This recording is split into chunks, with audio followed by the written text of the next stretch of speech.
After the earthquake on 28 March, Tzu Chi volunteers visited Mandalay, which was badly affected, to assess the damage and distribute aid. They returned on this day to provide follow-up care. เพราะว่าเขาบอกว่าไอ้ซาโรยี่ดีๆอะไรเด็กลูกเจน่าลูกพ่อไม่ได้ภาษางูเลยแบบยาจานันอะไรที่เองลูกวินอะไรเด้ลูกภาษางูเนี่ยจะต้องชาวอะไรลูกแล้วถ้าจะมาลูกบ่าวลูก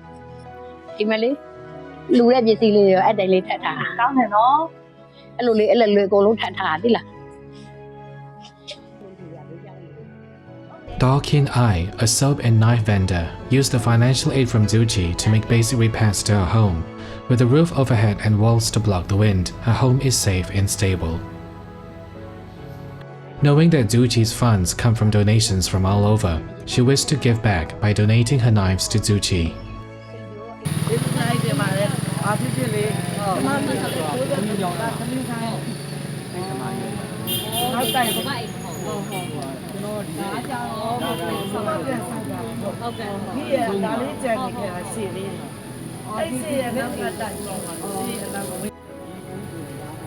Daw Kin Mao Cho tragically lost her father in the earthquake. She used the financial aid from Tzu Chi to clear the rubble left by the collapse, hold a memorial service, and make charitable offerings on behalf of her father.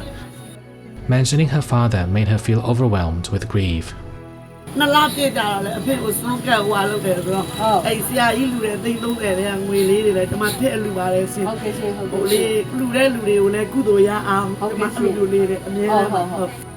While the distribution of emergency supplies and financial aid is important, ongoing care is even more so. Tzu Chi continues to strengthen the victims, accompanying them on their healing journey from trauma.